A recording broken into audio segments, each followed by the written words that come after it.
let me bring out to you something, guys, in the Bible, right? It says, when we sharpen our friends, right?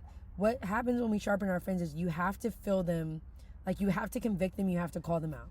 Hey, yo, that's not cool. Hey, yo, that's not how it's supposed to be.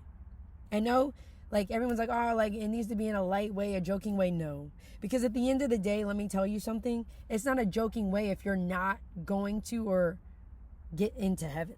Like, is that a joking? Oh, God, you're just kidding, right? No, you're going to hell. Huh?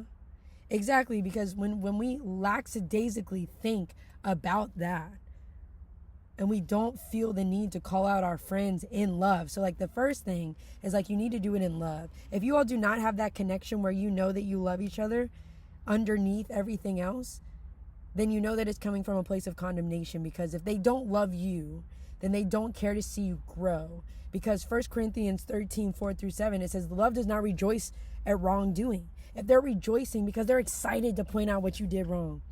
No. The way to know that they love you, guys, is if they cry while praying for you.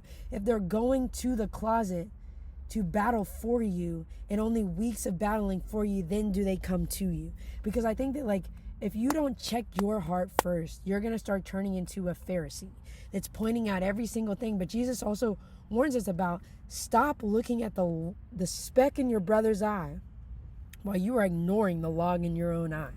So in that regard, right, when you are calling out your friends, first off, there cannot be any condemnation. There is no condemnation with those made new in Christ Jesus. Second off, there can be no shame. There can never be any shame. It needs to be coming from a place of encouragement, calling them to that higher standard, raising them to that next place that is becoming like an image bearer of Jesus. It's not becoming something that's just, hey, we know that's not right.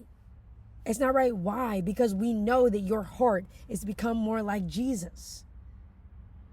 And I love you too much to enable you to keep living that way. I can't do that. That's not love, dog. That's not love. And in Proverbs, right? It's like those that convict. If you're convicting your friends, right? If you're rebuking their behavior that is worldly, because we shouldn't be focusing on the first set of Galatians 6, where it's the fruits of the world. We need to be focusing on the fruits of the Spirit in the end of Galatians 6, right? Love, joy, peace, patience, kindness, goodness, faithfulness, gentleness, and self-control. That is tenderness. That is being humble. That is making your heart at a place where it is so focused on Jesus that there is nothing else in this life that matters except for being more like Jesus every day. Your friend says something that hurts you. Okay, bet. Take it to the Lord, because grievances are hidden.